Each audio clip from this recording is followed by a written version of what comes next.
Bros, and welcome to Aspect Zero, Profile Production, and next bar, the Sakura Alien. So, let's jump into where we left off. So, Ina is looking at the hotpot, not knowing, and from what I can see, the hotpot is actually defying gravity because the hotpot is leveled in the bowl, but the bowl is tilted. So, yeah. A hot pot that's defying gravity. And from what I can see, it's noodles in there. And Hiyori looking like she... Well... Her face is kind of shifted, but she's looking like she has made something very mischievous. So this is so-called hot pot you spoke of so highly. That's right. You just reach out and help yourself to whatever you want, like this. Hiyori picks a few bits of boiled sweet potato out of the hot pot and deposits them in Ina's bowl. It should be good to eat now, though you might want to wait for them to cool down. They just came out of the pot, so they're probably pretty... hot, I was going to say. Hiyori smiles at Ina as indulgently as a parent might. Ina, meanwhile, is busy fanning her mouth with one hand. Her amber eyes are wide with shock. I was gonna check one thing. Yeah, that's fine. I guess she must have burned her tongue. She might be particularly sensitive to shifts in the temperature, being an alien. I wonder what the weather is like on her home planet. You're alright, Ina. You need something to drink. I can pour you a cup of barley tea if you like. Oh no. Ina swallows a mouthful of searingly hot sweet potatoes and offers Hiyori a smile of reassurance. I'm quite alright. Thank you for your concern. I did not expect its so-called hot pot to be quite so well hot. Really now? Where's an eyebrow? The clue is in the name. The heat is not unbearable. I was simply taken by surprise, that is all. My tongue does feel rather funny now, though. I believe I shall follow your advice next time and blow on my food before I put it inside my mouth. That should prevent any further mishaps. I do hope so. I wouldn't want to hurt you. Hot pot is something that you're meant to enjoy, even if it does make your mouth tingle. Hiyori takes a disc of sweet potato from her own bowl and blows on it, then she pops it inside her own mouth. She chews for a few moments, savoring it, then sighs happily. Now that really is good. There's nothing I love more than sweet potato. I think I might like it even more than beef. What about you, Ina? Do you like it? Oh yes, this food is quite lovely. It's nothing at all like anything I had on my home planet. I'm happy to hear it. Try some cabbage next, and some of the sticky rice cake I like so much. And beef. It should be done by now. Hiyori picks out more choice items from the bubbling pot with her chopsticks and deposits them in Ina's bowl. Steam is wafting from the pot, filling the clubroom with the scent of cooking meat and vegetables. It's heavy kind of aroma that lingers on my clothes for days afterwards, but that is a small price to pay given how delicious it all is. I take some beef of my own before Hiyori can swipe the rest and chow down on it. The meat is sliced into fine stripes so all the flavor from the broth can seep into it. It really is quite delicious. I know I complain a lot, but I'm starting to think I'm pretty fortunate that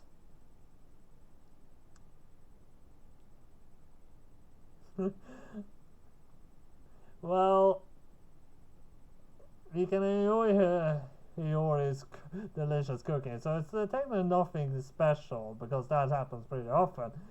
But I can share a meal with a genuine alien? Well, that's unusual and somewhere I think most people would like to at least experience that once.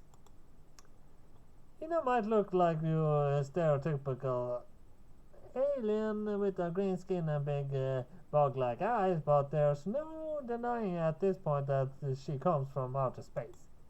Now that's pretty cool no matter how you slice it.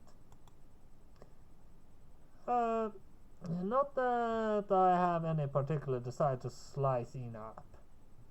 Yeah, you never know what happens on the inside. As intrigued as I am about space, I don't want to see her cut to pieces on an operating table. Huh. Ina and I sigh almost in unison as we both swallow a mouthful of food. I've never tasted anything quite like this before. It's so beyond my scope of experience. I am not sure I have the words to describe it. This meat is so tender and juicy, and practically melts in my mouth. It's so easy to eat, I can't stop myself. Ina plucks a piece of cabbage from the bowl and tries to eat it. I say tries because the first attempt is a failure as the second. Yuri taught Ina how to use her chopsticks while the hot pot was still boiling, but she's yet to master the art. I suppose they don't use chopsticks on korval. Maybe they go for knives and forks like they do in the Western countries. I think it's only Japan and China that actually use chopsticks as the the leading art of eating material. I mean, it's easy to use a fork and knife and a spoon, but using chopsticks, you need serious training if you're gonna even be able to do that. Ina's been fumbling with her chopsticks a lot through the meal. She splashed both the table and her clothes with broth from the hot pot, but she's so focused on the meal that she doesn't seem to care. I'm tempted to offer Ina some help with the chopsticks, but here we go. The third time is, as the saying goes, the charm. Finally, Ina is able to maneuver the cabbage to her mouth without incident. She jumps down on it quickly as though afraid it might run away from her, which, given Ina's poor track record with her chopsticks, it just might. It's a miracle she's not dropped any of her food on the floor yet. She chews the cabbage, crunching it between her teeth, then sighs as she swallows it. This is good, too. It's incredibly good, in fact. Now that is an overreaction if I ever seen one. I can understand Ina's enthusiasm about the beef, which is high-grade stuff, but this is only cabbage. You can buy cabbage dirt cheap at any supermarket. Yeah, I don't like cabbage though. It's actually one of the things I prefer not to eat. There's a staple of a lot of poor people diets, but maybe they don't grow cabbage on Cornwall. Actually, when I make salad, I usually just use tomatoes, cucumber, corn, and what was it more I used?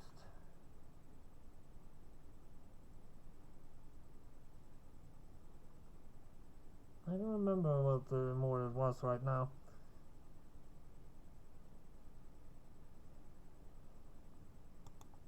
Ina hasn't seemed familiar with any of the food shimmering away in the hot pot. What does she usually eat anyway? You're really enjoying yourself, huh? Yes, I am. Ina nods enthusiastically. This cabbage has such an interesting texture. It is very crunchy, unlike the meat.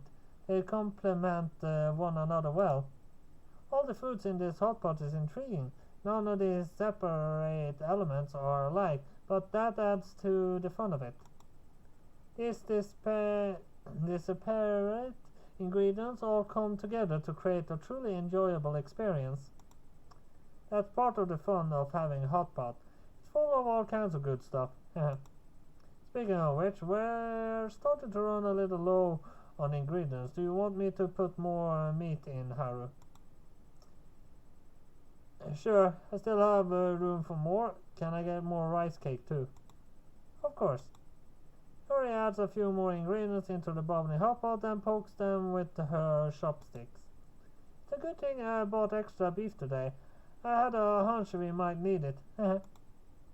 This is so good.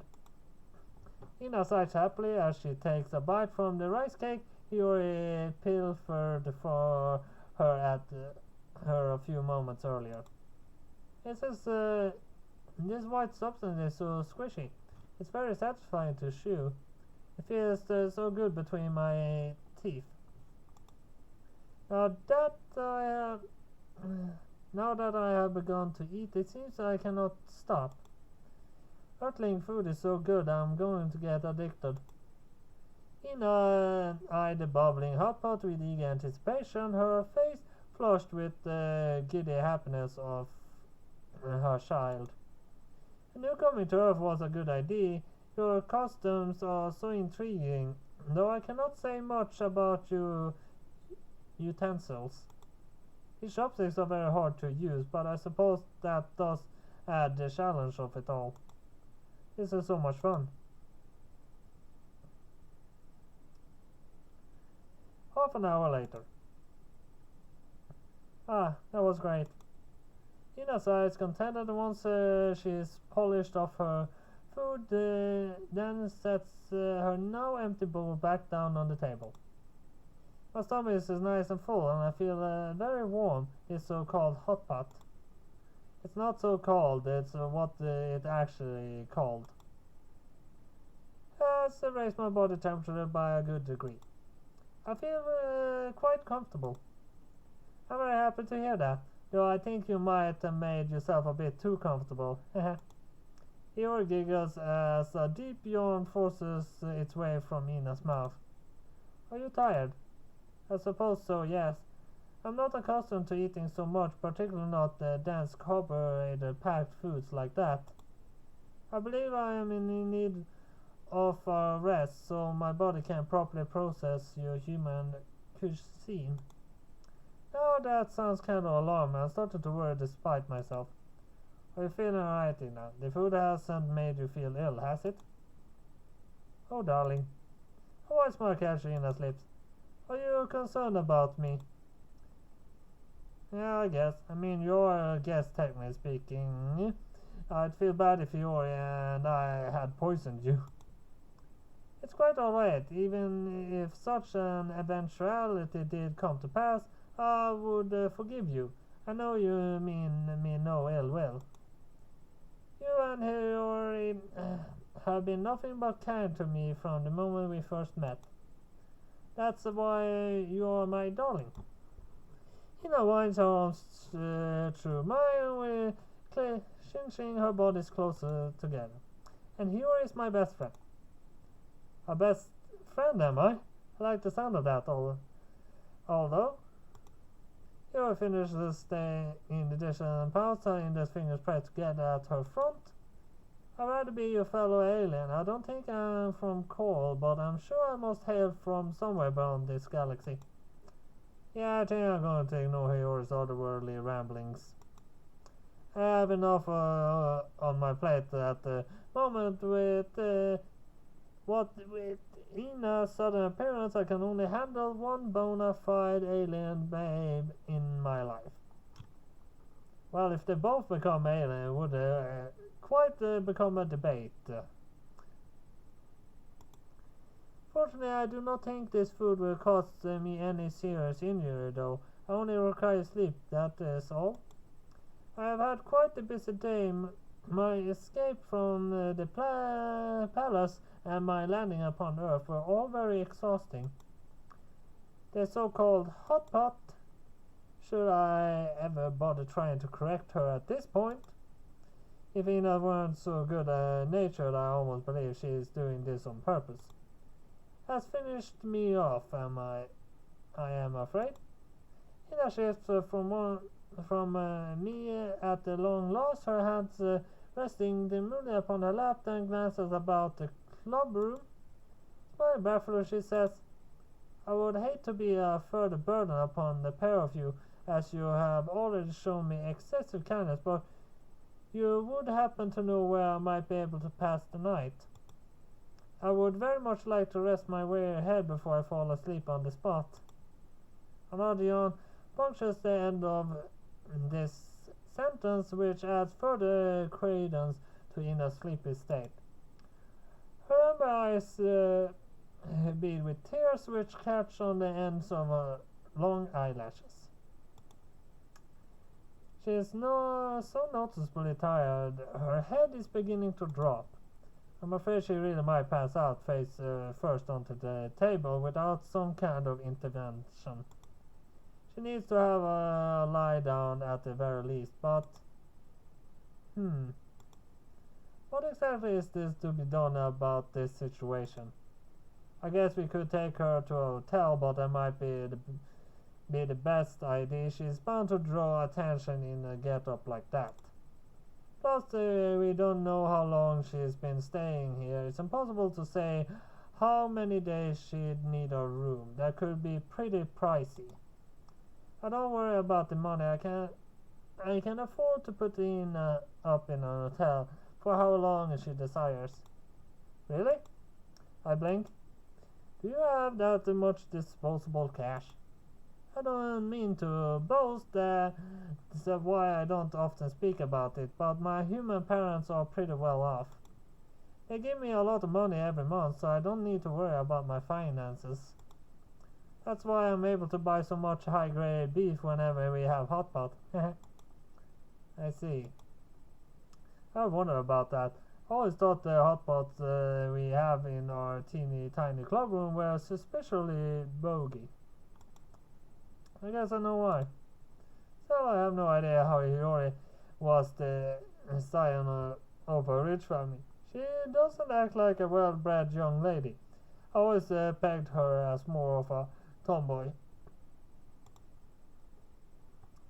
She doesn't wear makeup. Her hair is rather plain and her clothes are nothing fancy.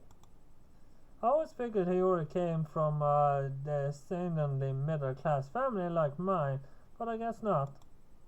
This is quite a revelation. Now I'm really interested in seeing what her house looks like, but there are more important matters to hand, namely what we're to do with our resident alien girl, Ina. Even if that's the case, I wouldn't feel comfortable putting Ina up in a hotel. I can't let you foot the bill. It wouldn't be fair. I cast a pensive look at Ina's direction, and I'd rather keep an eye on her. She knows so little about our culture, she needs somebody to help show her around. Yes, I agree, a hotel wouldn't be practical. Maybe we could let her stay in the club room. Amused, but as soon as I broached the idea, I found myself picking holes in it. No, that's no good either. I doubt any facility member would stop by and find her, but if they did, she'd get into trouble. She's not even a student after all. And even if she was, she'd need permission to stay here overnight. There isn't a proper bed in here either, and it's rather chilly. The windows could use some more insulating. You're not wrong there. This wing of the university is pretty old, as I pontified on a great length already, and the walls feel paper thin. Sometimes the window panes rattle when it gets particularly windy, and the winter chill air always seems to creep through the gaps in the panes. I pride myself on being rational, but this building always gives me the creeps. I hate to spend the night here alone, assailed by the lowing of the wind. It'd be enough to stretch thin even the strongest of nerves. Ina deserves better accommodation for the night than this dilapidated room, which still smells of hot pot. I think it would be best if I let Ina stay in my place. I have a whole house to myself with 2 spare bedrooms. There's more than enough room for Ina. What do you think, Ina? Do you want to stay with me? I can run you a nice hot bath to wash away your fatigue, and then we can spend the night talking about your home planet. I would love to hear all about it. As an alien myself, I must have an awful lot in common. We can be just like big sisters. We can braid one another's hair and watch movies and eat snacks. And then next morning I can make you a delicious breakfast. I enjoy cooking a lot, in case you couldn't tell. Hot pot is my specialty, but I'm good at taking fried fish and miso soup too. I love to show you what a traditional Japanese breakfast is like. I can see Hiyori is getting excited by the prospect of having a girlfriend about the house. Her eyes are sparkling just like constellations in the night sky. I think this is a pretty good deal if I say so myself. I would go in for the hair braiding personality, but I wouldn't turn down a chance to eat a breakfast made by Hiyori's hands.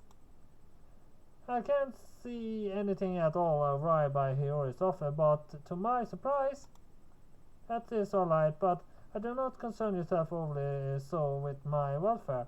I would not wish for you to go out of your way to accommodate me.